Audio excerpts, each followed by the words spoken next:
Hi friends, నేను మీ రమేష్ రైతు. ఈరోజు అయితే నేను మా శనగ చేను దగ్గరికి అయితే వచ్చాను. నేనైతే రసాయనాలు లేకుండా ఒక 10 గుంటలలో శనగ చేను అయితే పండించాను. ఇక మీరు చూసుకోండి, అక్కడికి ఇక్కడికి అయితే నేను శనగ చేను అయితే వేసాను 10 గుంటలు. రసాయనాలు లేకుండా ఫ్రెష్ తినాలనేదే నా ఆలోచన. నేనైతే ఈ పంట వేసే ముందు ఎరువు తోలిచ్చాను, 2-3 ట్రాక్టర్ల ఎరువు తోలించాను అంతే. ఇంతవరకు అయితే ఒక్క రసాయనాలు కూడా ఇందులో చల్లలేదు. నాతో పాటు వేసిన వాళ్ళందరికీ అయితే పంట చేతికి అందింది, కానీ నాకు ఇంకా చేతికి అందలేదు. బహుశా రసాయనాలు వాడకపోవడం వల్లే కావచ్చు. అయినా పర్వాలేదు, ఎంత లేట్ అయినా మంచిదే. కానీ నాకు పిల్లలకు మంచివి ఫుడ్ అందించాలనేదే నా ఆలోచన. ఈ వీడియో చూసే దాంట్లో చాలామంది రైతులు ఉండే ఉంటారు. ప్రతి ఒక్కరూ రసాయనాలు వాడుతూనే ఉంటారు. నేను కూడా మిగతా పొలానికి చిలకలకైతే వాడాను, కానీ నేను తినడం కోసం అయితే నేను ఏ రసాయనాలు లేకుండా పండిస్తున్నాను. కనీసం మీరైనా సరే మీరు తినే అంతైనా రసాయనాలు లేకుండా పండించండి. ఎందుకంటే మీ ఇంట్లో కూడా చిన్న చిన్న పిల్లలు ఉండే ఉంటారు. వాళ్ళకు రసాయనాలు ముందు నుండే తినడం వల్ల ఆరోగ్యం ఖరాబ్ అయ్యే అవకాశం ఉంటుంది. కాబట్టి ఇలా కనీసం ఒక 5 గుంటలలోనైనా మనం తినడానికి అన్ని రకముల కూరగాయలు మరియు ఇలాంటి పల్లీలు, జొన్నలు ఇలాంటివి పండించుకోండి. నేనైతే ఈ పల్లీలతో పాటు కూరగాయలు కూడా పండించాను. అవి కూడా మీకు చూపిస్తాను, ఏమేమి పండించాను, ఎక్కడ ఎలా వేసానని. ఆ కూరగాయలు కూడా రసాయనాలు లేకుండానే పండించాను ఫ్రెండ్స్. చూడండి ఫ్రెండ్స్, ఇదే నేను మీకు చెప్పిన కూరగాయలలో ఒకటి. ఇదైతే చిక్కుడుగాయ. నేను రసాయనాలు లేకుండా కొంచెమే పండించాను ఫ్రెండ్స్, ఎక్కువ కాదు. నా ఇంట్లోకి సరిపడా మరియు నా ఫ్రెండ్స్ కూడా ఇక్కడి నుంచి తీసుకెళ్తారు వాటికి, వాళ్ళకి సరిపడా వేసాను. ఇది ఎంతో లేదు, కొంచెమే ఉంది. నా పంట అయితే ఇది చేతికి అందింది ఫ్రెండ్స్. మీరు ఇక్కడ చూసుకోవచ్చు చిక్కుడుగాయలు అయితే ఏ విధంగా ఉన్నాయో. ఆల్రెడీ కాయలు అయితే కాసాయి, గింజలు కూడా అయినాయి ఫ్రెండ్స్. ఇక వీటిని తీసుకెళ్ళి వండుకొని తినడమే లేటు. ఇప్పుడైతే నేను ఇంటికి తీసుకెళ్ళడానికి అయితే వచ్చాను. చూసుకోండి, నా ఇంటికి సరిపడా అయితే నేను తెంపుకుంటున్నాను. వంకాయలు ఇట్లా చాలా ఉన్నాయి ఫ్రెండ్స్. అన్ని కూరగాయలు మీకు చూపెడతాను, ఏది ఎక్కడ ఎలా వేసాను అనేది. చూడండి ఫ్రెండ్స్, చిక్కుడే అయితే మనకు అయింది.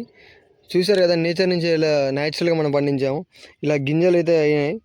మనం వీటిని అయితే న్యాచురల్గా కూడా తినొచ్చు, చాలా బాగుంటాయి. మా ఇంటికి సరిపడా అయితే నేను ఇప్పుడు తెంపుకెళ్ళాలి ఫ్రెండ్స్.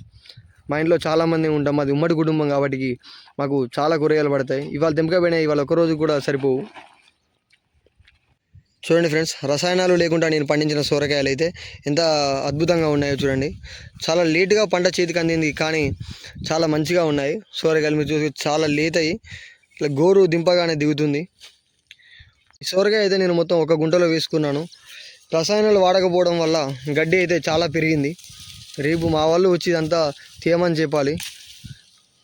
నేను ఇంకా వంకాయలు మరియు టమాటాలు కూడా రసాయనాలు లేకుండా మా ఇంట్లోకి సరిపడా అయితే వేశాను. అది కూడా మీకు చూపిస్తా ఫ్రెండ్స్. చూడండి ఫ్రెండ్స్, ఇవైతే మా టమాటా చెట్లు. మేమైతే కొన్నే వేసాం, అక్కడొకటి సొరకాయ చెట్ల మధ్యలో అయితే టమాటా చెట్లను పండించాం. ఈ విధంగా ఉన్నాయి.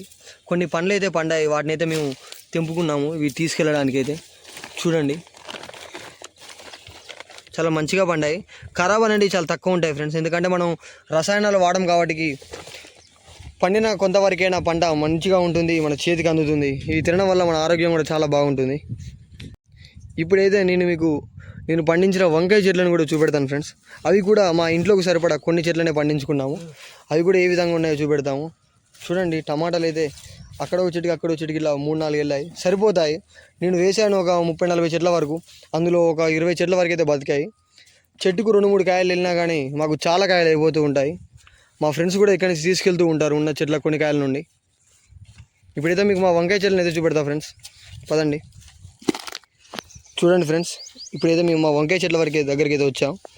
చూడండి, ఇలా న్యాచురల్గా చెట్ల మీద వంకాయలు అయితే మేము తెంపుకొని వెళ్తూ ఉంటాం.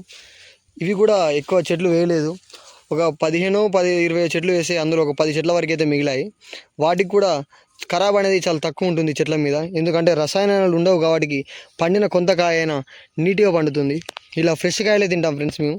ఒక తప్పని పరిస్థితుల్లో తప్ప మేము మిగతా సమయంలో ఫెర్టిలైజర్స్ వేసి పండించిన పంటలు అయితే తినము. మీరైతే ఈ వంకాయలు చూసుకోవచ్చు ఎంత తాజాగా ఉన్నాయో.